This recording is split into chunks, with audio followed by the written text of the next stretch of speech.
digit. And we are the second fastest growing state consistently for the last 3 years. Number 1, number 3 have been jumping up and down, but we've been consistently growing at number 2. And this is 12%. Now if we have to catch up to our aspiration of 15%, technology is going to play a very, very important role. I see a lot of youngsters in the midst. I'm sure all of you are born post 1995, maybe 2000. So all of you are not really aware of the transformation that Mr. Naidu brought about in Hyderabad. You know, what we now talk about Cyberabad, which has close to 600,000 IT professionals working, started with one tower, and that was Cyber Tower. In Andhra Pradesh today, we have adopted technology as a government. Our entire cabinet meetings run on e-cabinet, so there's no physical paper.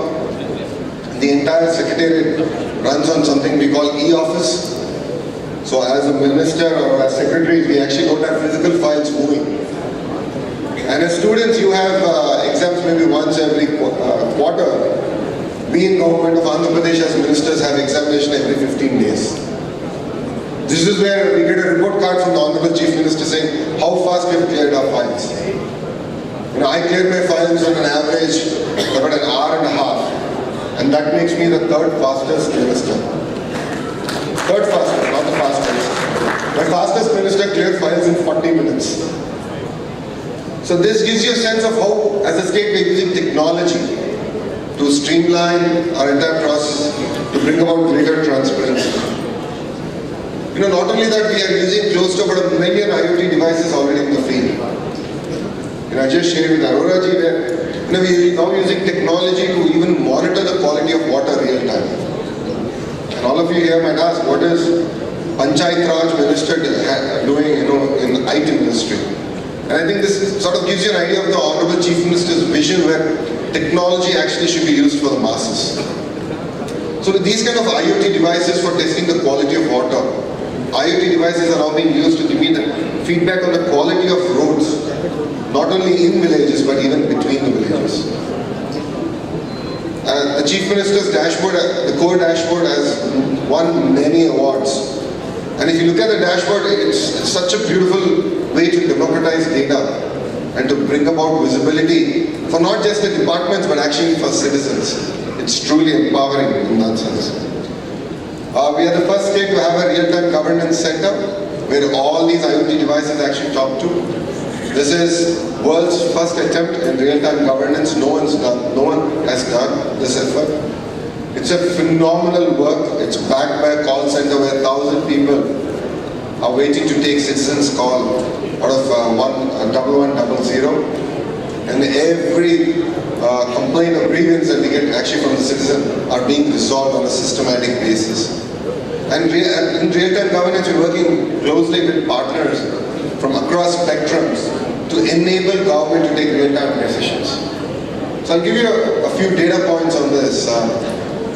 Last year, as a state, we had close to about 24% deficit in rainfall. And Andhra Pradesh is predominantly an agrarian state. But agriculture and agriculture allied grew by 14%. 14%. And this year, we have a deficit of rainfall.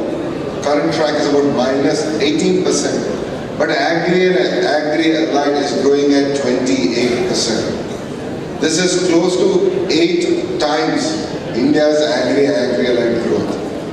So this is power of technology. As the Honorable Chief Minister keeps saying, you know, natural resources are plenty and we as citizens have to use them efficiently. And using technology, we are today able to do that. Another example I'd like to share with you is predicting commodity prices. I met a farmer in the Honorable Chief Minister's constituency, Kuppam. This was way back in 2006 when I led a Stanford MBA delegation to India. I was in this farmland and this farmer actually moved to Kuppam. He's been quite successful. Yes, he had 25 acres. He had close to 20 cows. So he was quite a successful farmer, and I asked him, what's the reason for his success? So he said, at the end of the evening, as farmers we all congregate at one place and I just hear what everyone is sowing and I don't sow that. So if everyone's doing tomato, I don't do tomato. If everyone's doing onions, I just don't do onions, I do tomato. So it's his way of doing big data in the village. And with that, he's been a very successful farmer. Starting off with 1 acre, going to 25 acres. But just think about this at a state level. And with state backing this. Think about it from state actually aggregating data from the global marketplace. And then giving inputs based on quality of soil in each and every farmer. As you call it, project of practices. So the farmer exactly knows what to sow and sort of mitigate his risk from commodity price fluctuation. We've predicted cotton prices glut and we've reduced cotton sowing in the last cycle by 40%, 40. So this is where data and technology play a very, very important role in getting our state to grow. As I keep saying, we are one of the very early adopters of technology. That's a great opportunity and a great threat. Now, threat is we are prone to cyber attacks. And being one of the first and the only state of using technology at this level, we are prone even more. I think that's what differentiates us from the rest of the states. With this in the background, we've taken cybersecurity not as a threat, but actually as an opportunity to build the entire ecosystem around it. So we are the first and currently the only state to have a SOC, the Security Operations Center at state level. We also have our own CERT teams that actually respond real time. And I must admit, ever since we launched this SOC and our Honorable Chief Minister has invited ethical hacking, I've had sleepless nights. Because it's amazing to see what the kids in the state of Andhra Pradesh can actually achieve. They've taken a shot at everything possible. And they've been, I don't know how they found out my phone number, but I've been receiving series of WhatsApp messages sharing with me how they've been able to, ethically hack our systems. And I think this is just the beginning. This makes us more responsive as ministers. This makes us invest in creating a robust security framework and network. And I'd like to thank APTS and our partners at SOC, working real time in ensuring that we plug in the gaps. I keep saying cybersecurity is not a destination, it's a journey. The threats are changing. I'll share with you 2 examples of that. There was a virus that became quite popular and was being infiltrating all the server systems. And this was way before we got our SOC, and I just came in as minister. And my other ministry is Panchayat Raj and Rural Development, so Manrega is under me. So it was targeted at the Manrega servers. And all we did was just pull the plug. Just pull the power plug. I think it was the easiest thing to do. So we shut down our entire systems for 1 week. Just imagine the productivity loss. Just think about it, how much, the payments that were supposed to be made to the wage seekers every week got delayed by a week. So the kind of impact it's had is phenomenal. Of course, it's the Indian model, the Jugaad model of pulling the plug out, but now with CyberSOC, we really can deliver on that. Other attacks that we've seen recently was using the smart refrigerators. This is one particular company that was making smart refrigerators with a dummy password. I think it was 000 or 1234, I forget. So the attackers needed a lot of computing power. And day and night used the refrigerators to actually target these attacks at state assets. So cybersecurity is going through a very, very interesting transformation. Some are state-sponsored, some are actually smart kids who are sitting, in a dorm room or at home and actually targeting these attacks. And no longer they need that kind of computing power because they can aggregate these with IoT devices. And that's exactly where, as a state, we believe that we really need to plug in the gaps. We are deploying IoT devices like no tomorrow. We have to improve the quality of life of our citizens substantially. As PR and RT Minister, we're looking at certain frameworks that should be given, like drinking water, sanitation, quality power, fiber connectivity to every home. So with this comes a huge opportunity where cybersecurity will play a very, very important role. And I'm very happy that the teams at EPITA and APIETA, both are doing a phenomenal job of actually creating about the awareness of cybersecurity. And in my belief that the cybersecurity jobs are yet to be created in the global marketplace, because it's just about trying to understand the space in its true sense. I also keep quoting that when I'm in the Bay Area, it's amazing to see that out of every 10 IT professionals, 4 come from India. And out of that 4, out of the 4, 1 actually comes from the state of Andhra Pradesh. So we're all over. And I think there's a greater need for us to, as a state, to train the next generation warriors in next generation technology. That's where the entire FinTech initiative under the leadership of Jay Chaudhary Garu has come about. It's been an amazing journey in blockchain, artificial intelligence, big data analytics and cyber security. And we in the state side are actually investing substantial resources, time and energy and even financial incentives to promote this in a very, very big way. Apart from that, as a state, we're very happy. We made great progress in attracting IT investments in the state. We have marquee names already signed in. We are having a few more discussions going on. I'm proud to say that out of my 100,000 jobs, as a target that I've set for myself, we so far created 22,000 jobs in Andhra Pradesh. I mean, the kind of kids we have, the kind of students that we have, I'm pretty confident that 100,000 jobs is not far off. A lot of companies are actually looking at investing in Andhra Pradesh.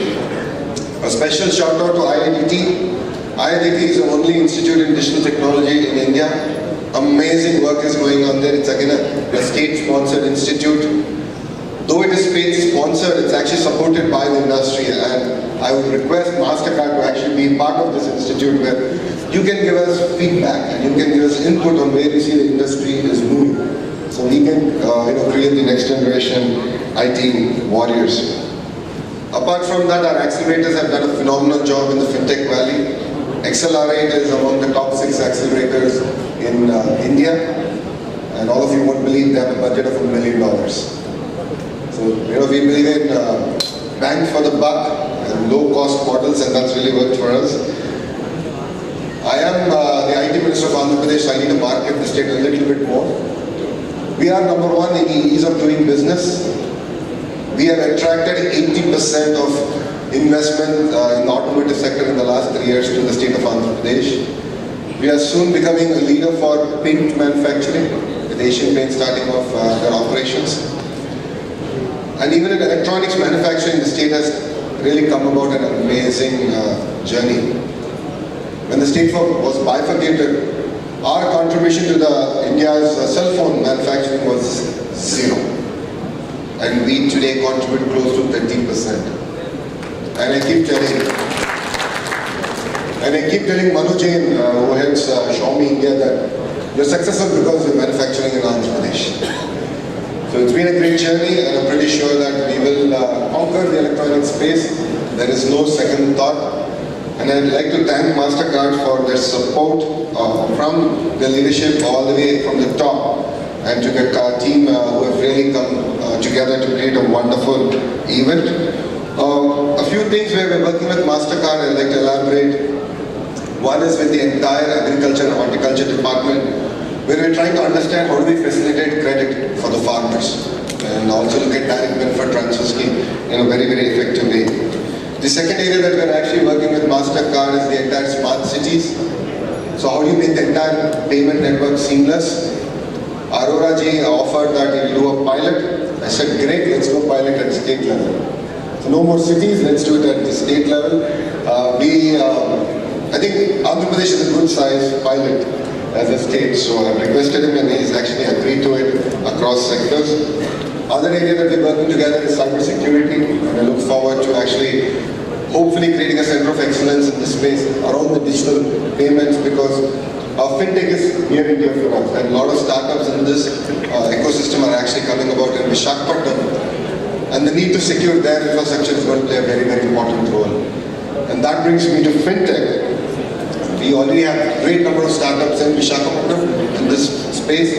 Paytm is doing amazing work in Visakhapatnam, and we've seen tremendous amount of interest in the entire FinTech space. So MasterCard has agreed to support the government of Andhra Pradesh. Shoot out to Epitaph team. Cyberathon, Datathon, and hackathons. I think we should call this, Hackathon of Patnam, because that's the number of hackathons we are doing. But needless to say, the Honorable Chief Minister is not happy with our performance. He wants us to do one hackathon every month. So we are now working on creating thematic hackathons. All of you are aware that in the month of, I think, November, we do an agrathon, an agri-hackathon, if I may. And last year we had Mr. Bill Gates come down and actually grace us. So this is where I think, as a state we could adopt technology in a very big way. And these hackathons will actually play a very, very important role to not only inspire the youngsters in the state, across the country, but also give them a focused journey. Because every startup idea needs proper mentoring and incubation. And through this, we believe that we can actually create a proper pipeline and create a sense of purpose and journey for all the startup ideas that have come about. Lastly, I'd like to thank all the students.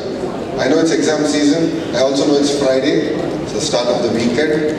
But I think you've turned out in great numbers. You've always supported all the initiatives of Andhra Pradesh. And I'd like to take this opportunity to thank all of you. Thank you very much, and Jai Hind.